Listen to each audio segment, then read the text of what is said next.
Shalom Adonai, Haris Kairene. Estamos iniciando agora mais uma aula juntos.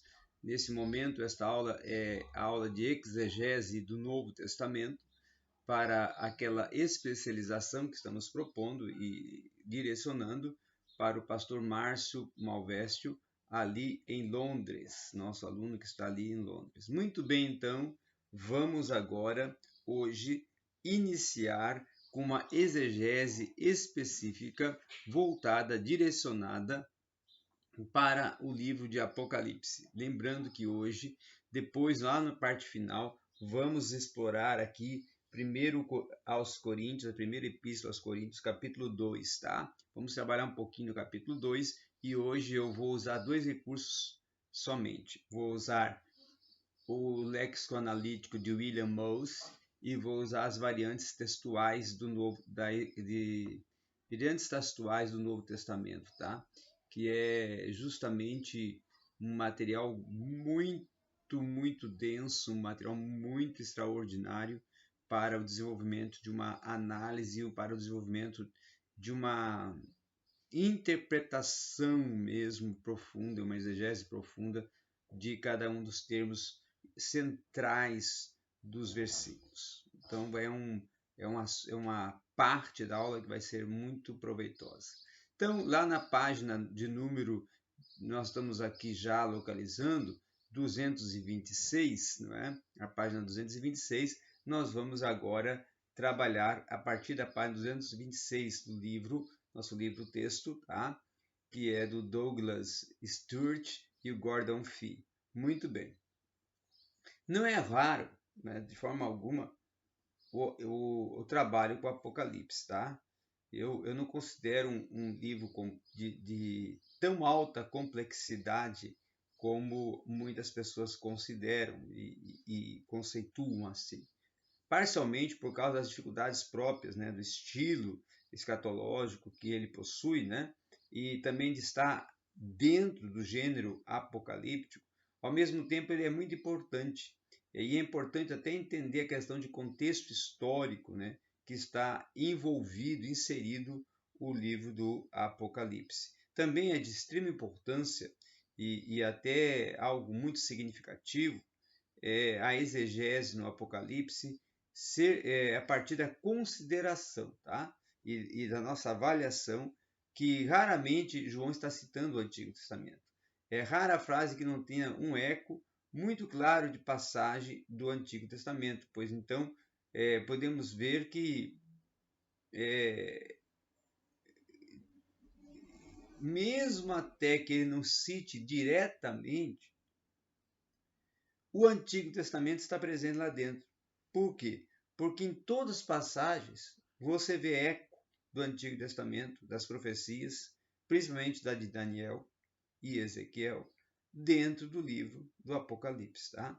Então, neste ponto, é crucial que seja usado o texto grego do Novo Testamento e consultando as passagens listadas nas margens, tá? Para você ir percebendo as possibilidades exegéticas. Então, muitas vezes, quando você vai trabalhar essa questão aí da exegese do Apocalipse, é bom trabalhar com um texto grego, um Neste Aland, um texto grego muito recomendado, Neste Aland. Então, entenda as características formais do Apocalipse, que é o passo 9. Primeiro, antes de fazer exegese de qualquer visão ou carta no Apocalipse, você precisa obter o quê? Uma compreensão das características formais do livro, tá? Perceber quais são as características deste livro. E as características dele é que características de cunho futurista, porque está prevendo, está entrando dentro dos aspectos do futuro. Eles têm o sentido de um aspecto escatológico, um aspecto escatos, quer dizer o que? Últimos acontecimentos, finais, derradeiros. Ele está trabalhando com revelações e ele tem um sentido totalmente profético. Então é isso que nós precisamos inserir na nossa mente para podermos processar o início desse trabalho. E também outra coisa interessante é que você deve estar sempre trabalhando na literatura apocalíptica com algumas questões peculiares, como o uso atual da imagem, né? Porque João trabalha muito essa questão de imagem, de tipologia, de analogia, tá? Então é bom ver como esse aspecto tipológico, imagem, analogia, está relacionado, simbolismos, estão relacionados ao contexto de cada um versículo, de cada um capítulo, de cada visão que você está trabalhando, de cada revelação, de cada profecia que está contida ali dentro do livro do Apocalipse. Outra coisa e outro aspecto que eu considero de suma validade e importância, que a visão de João, dentro do Apocalipse, existem alguns detalhes, tá? Os efeitos dramáticos, como estão lá dentro do Apocalipse 6, quando começa a abertura, né? Principalmente já dos selos, né? Então, e também já começa os desfechos dessa abertura dos selos, ali já começa a ter uma dramatização, né? No aspecto literário, nós podemos considerar assim, tá? Outra questão tem a descrição do conjunto, né? E de pontos de referência, os detalhes que vai se colocando o sol, se tornando negro, tecido escuro, as estrelas caindo com figos maduros, né? O que vai significar, o que vai trabalhar cada parte, cada partícula, cada essência deste livro, desse contexto. Outra questão também é que você tem que trabalhar com o contexto histórico, tá? O contexto histórico aí você vai abordar e vai relacionar, tá?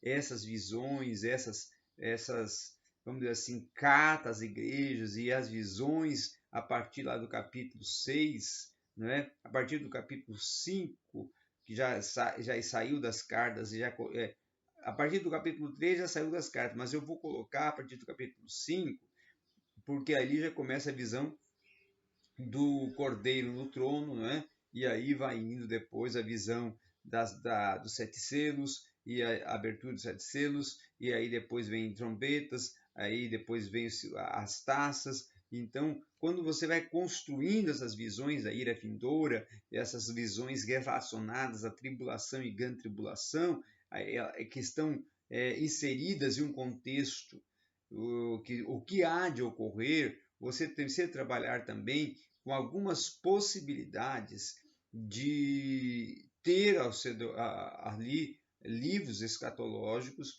de autores escatológicos de várias linhas e perspectivas para você fazer um confronto e uma avaliação, e também buscar algumas compatibilidades dessas interpretações lá dentro do livro Daniel, do livro também de alguns profetas menores, não é? Como o caso de Sofonias, que trabalha com a profecia direcionada ao dia do Senhor, não é?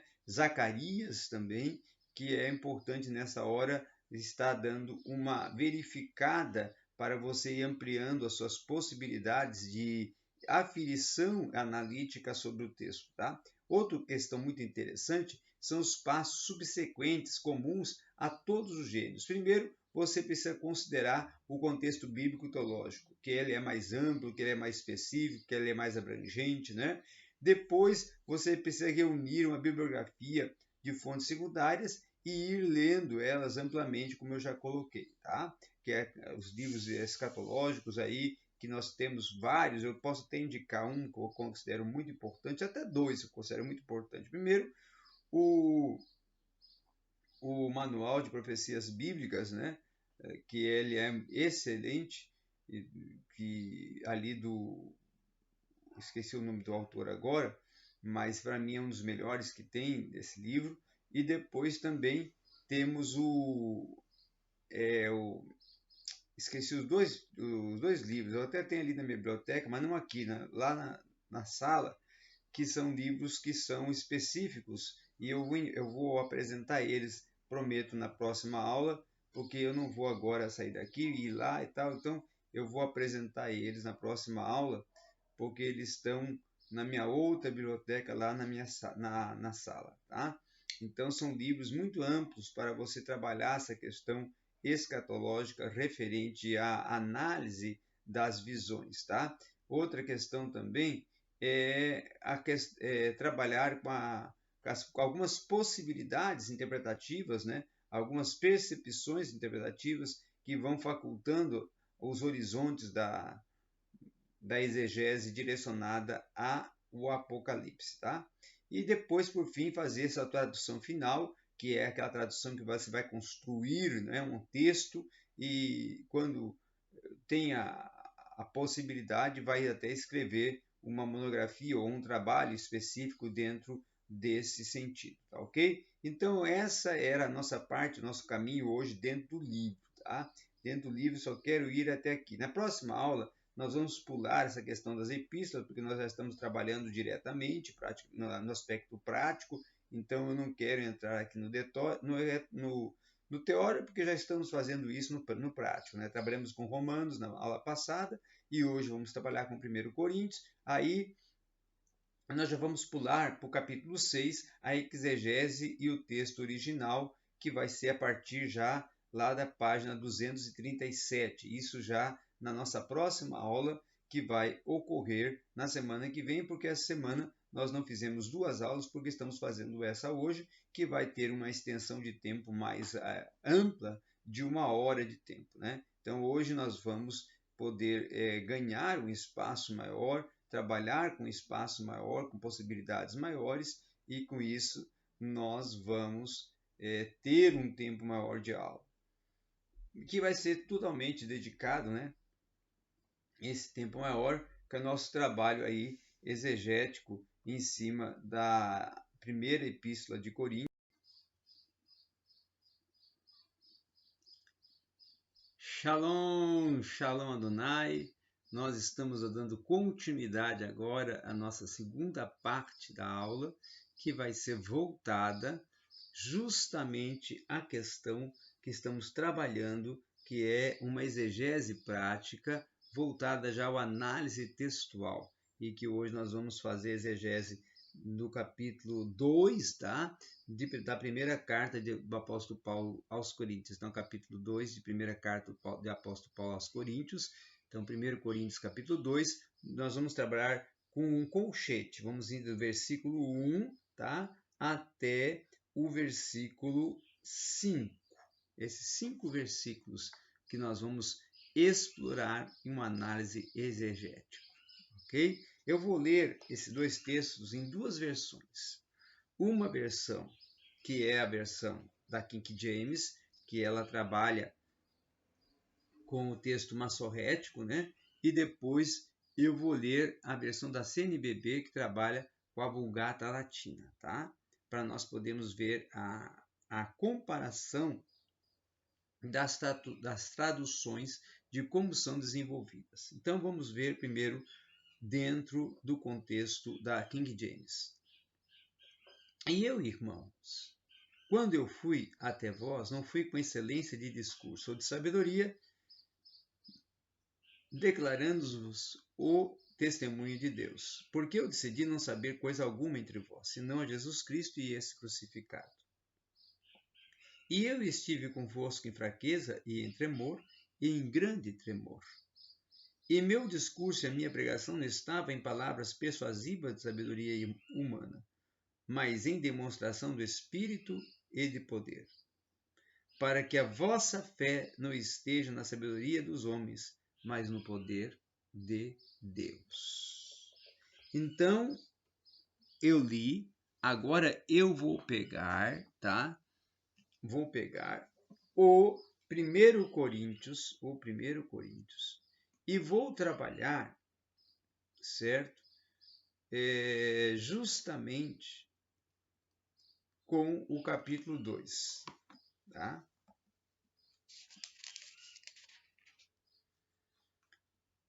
Versículos 1 até os 5, dentro do texto da CNBB, que tem uma conotação voltada diretamente para a Vulgata. Irmãos, quando fui até vós anunciar-vos o mistério de Deus, não recorri à ostentação da palavra ou à sabedoria da pregação. Com efeito, entre vós não julguei saber coisa alguma, a não ser Jesus Cristo e este crucificado. Estive junto de vós com fraqueza e receio e com muito tremor, também a minha palavra e a minha pregação não se apoiavam na persuasão da sabedoria, mas na manifestação do Espírito e do poder. Para que a vossa fé se fundamente não na sabedoria humana, mas no poder de Deus. Muito bem. Então agora vamos trabalhar analisando alguns termos que eu vou colocar aqui como centrais dentro do léxico do William Mose. Depois vamos para as variantes textuais do Novo Testamento, que faz aquela análise abrangente, exegética, dentro do termo central. E vamos, em paralelo, trabalhar com o sentido que o termo tem, no sentido de aferição, tá, do termo dentro do aspecto gramatical, que aí nós vamos trabalhar com o dicionário, tá, do Vini. Muito bem. O versículo 1, eu vou colocar aqui sabedoria e discurso, porque aqui existem duas palavras de total conotação filosófica e nós vamos trabalhar para ver em qual sentido está aplicada aqui. Que aqui não é sabedoria do sentido latente do termo sofia, termo voltado àquela sabedoria filosófica, sabedoria, conhecimento, saber. Outra questão também, porque eu decidi não saber coisa alguma entre vós, senão Jesus Cristo e esse crucificado aqui, eu vou colocar como termo principal o crucificado. Tá? E eu estive convosco em fraqueza e em temor e em grande tremor, debilidade. É o que eu aplico aqui. Tá? O versículo 4, aí eu vou colocar discurso, não é? Sabedoria humana, aí eu vou para Sofia. E o versículo 5, eu vou colocar a fé e o poder. Mas o poder também vai entrar ali no versículo 4, no sentido de demonstração de poder. Tá? Para mim pegar o léxico, o que o léxico vai aplicar a essa terminologia enfatizada aqui no versículo 4. Ok? Então vamos trabalhar? Vamos lá, então vou abrir aqui já para nós começarmos a trabalhar com as ferramentas.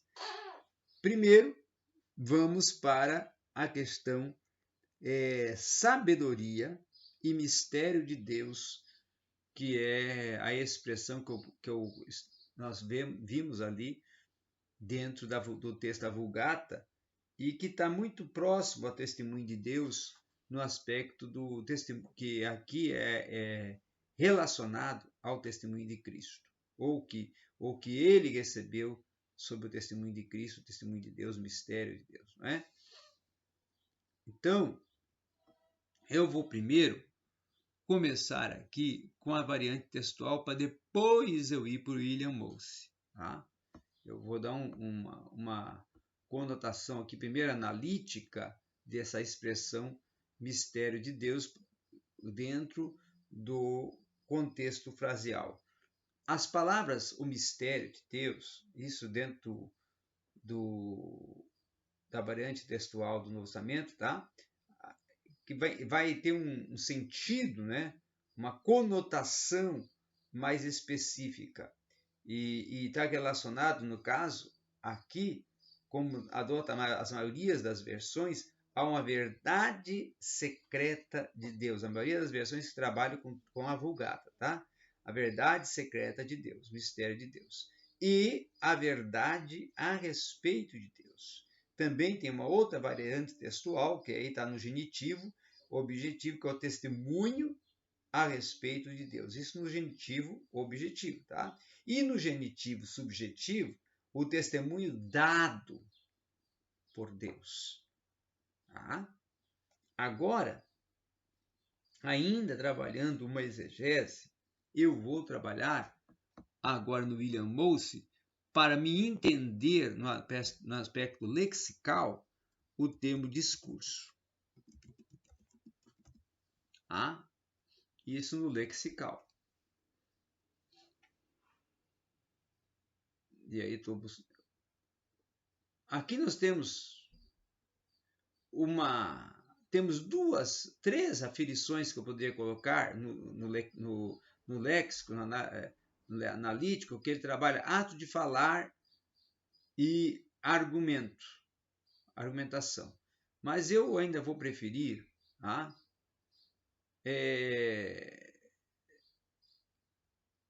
o termo mais latente, que é o termo no sentido filosófico, que vai me dar uma conotação mais dentro do que Paulo está aplicando, que é esse aqui.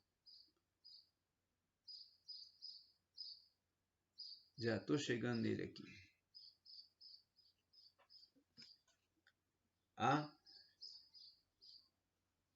Debate,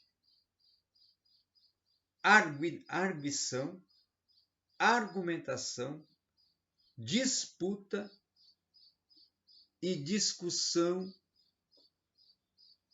sobre um assunto. Esse é o sentido para um discurso no aspecto grego, no aspecto filosófico do discurso, que era utilizado pelos sofistas, pelos grandes mestres da oratória grega, Esse, então, tinha um sentido de uma argumentação polêmica dos sofistas, Agora ainda vou buscar aqui o termo discurso para nos abrir mais ainda as percepções dentro do o que o dicionário do Vini traduz,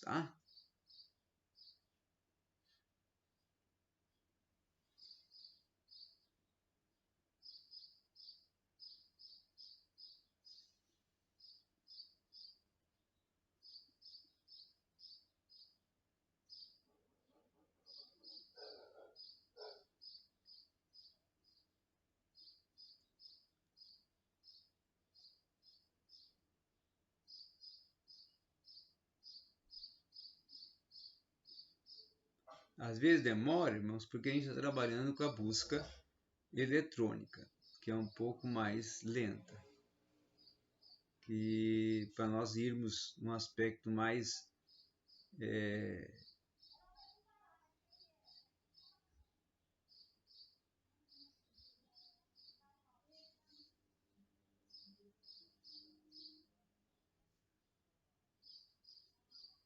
Então, aqui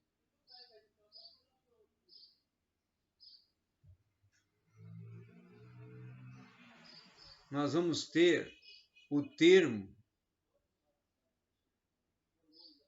argumentar, disputar, dialogar, arrazoar.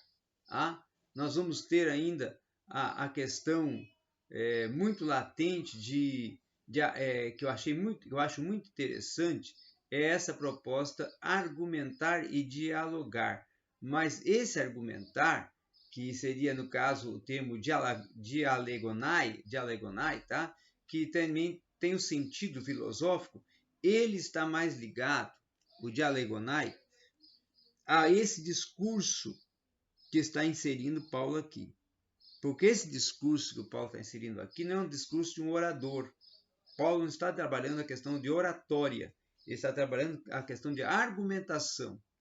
A argumentação dele sobre o testemunho do mistério de Deus, ou dos mistérios de Deus, acerca do plano salvífico a partir da pessoa de Cristo. O versículo 2, aí nós já vamos começar a trabalhar com o versículo 2, porque eu decidi não saber coisa alguma entre vós, senão Jesus Cristo e esse crucificado.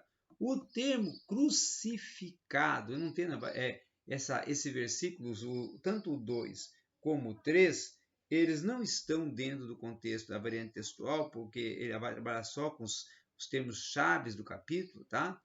E aí eu vou trabalhar exclusivamente com William Mose e vou pegar alguma coisa aqui no dicionário Vini, tá? Então, no William Mose, eu vou colocar primeiro a especificidade do crucificado aqui dentro desse contexto fraseal.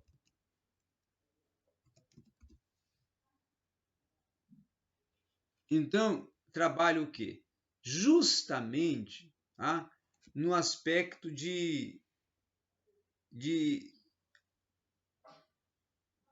intensidade de sofrimento. Intensidade de sofrimento. E sofrimento de impacto físico extremo. Tá? E esse crucificado é diferente do crucificado utilizado por Paulo. Tá? Lá em Gálatas 2:20, Gálatas 6:6, lá Paulo está relacionando esse crucificado de Paulo, eu estou crucificado com Cristo, no sentido de estar sentindo ou relacionando-se ou inserindo-se dentro da dor sentida por Cristo, procurando, vamos dizer assim, sentir e remeter a sua vida a uma entrega, a uma submissão e até o ponto de sentir esse sofrimento sentido e passado por Cristo dentro da sua própria carne. Tá? Agora, nós vamos então com os 3 termos do versículo 3, fraqueza, em temor e em grande tremor, que eu vou colocar debilidades, tá? Estamos ainda no William Mose. Não peguei no dicionário Vini, não, tá? Muito bem. Então, vamos primeiro para fraqueza.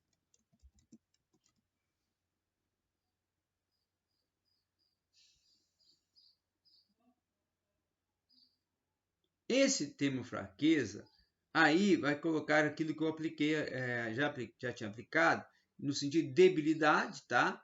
De uma fragilidade, mas não é o caso aqui, mas tem um caso aqui que eu coloco muito próximo, que é o caso é o mais específico a que Paulo está relacionando no versículo de 3 de 1 Coríntios 2:3, tá?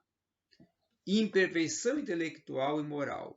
Por que Paulo está relacionando a esse sentido?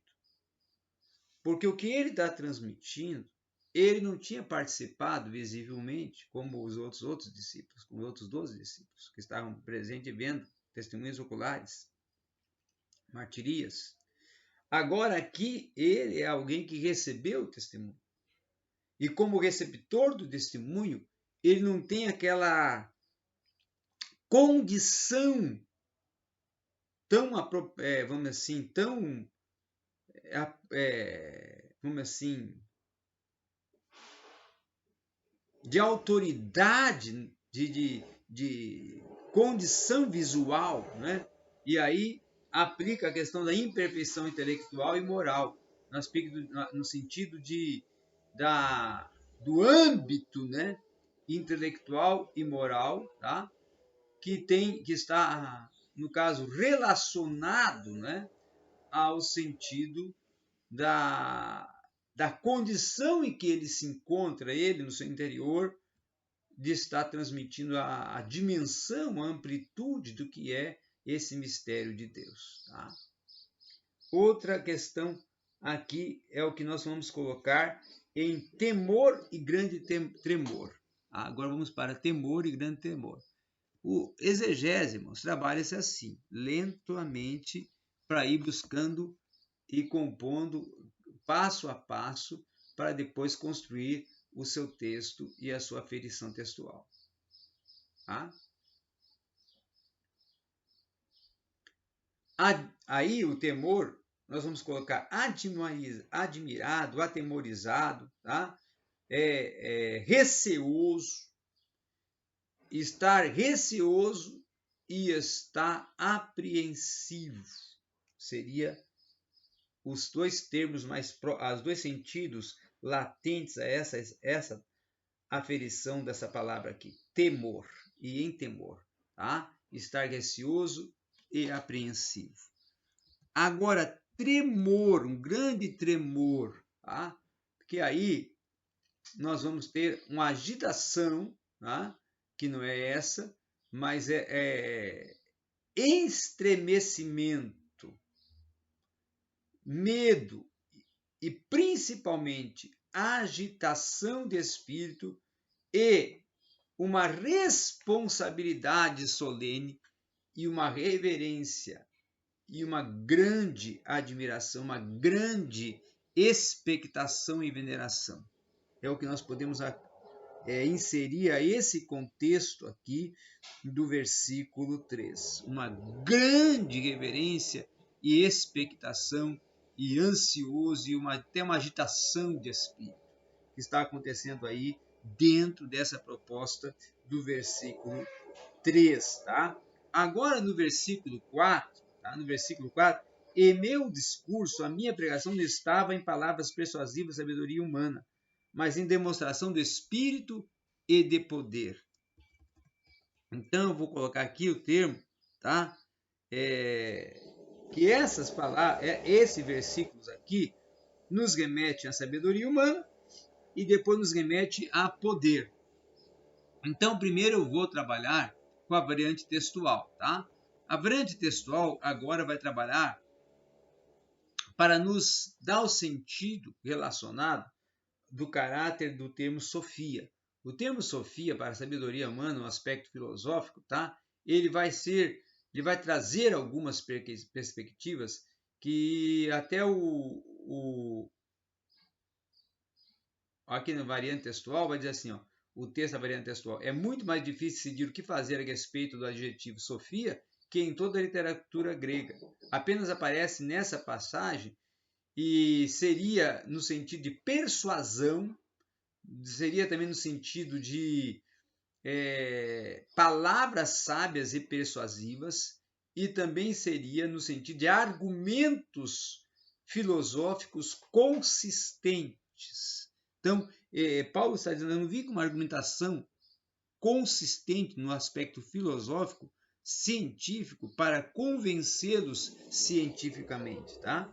Mas vim com demonstração de espírito e de poder. Então, essa demonstração de espírito e de poder, eu vou colocar aqui só o termo poder, porque a demonstração de espírito nós sabemos qual é, que ele está aplicando, é o que o Espírito lhe revelou, e essa poder aqui no sentido de autoridade, no sentido de domínio, de reino, de Basileia, mas está no sentido mais no sentido de supra e sobrenatural, que é o aspecto de manifestação ou instância de poder, ou meios poderosos, ou ações sobrenaturais, poderes miraculosos, milagres e poderes espirituais. É o que nós podemos aplicar para esse poder aqui que Paulo está utilizando nesta última palavra, o último termo, o último vocábulo do versículo 4, tá? Muito bem. Então, nós trabalhamos dentro dessas propostas até o versículo 4. Agora nós vamos entrar no versículo 5, que ainda vai nos trabalhar com a questão sabedoria humana.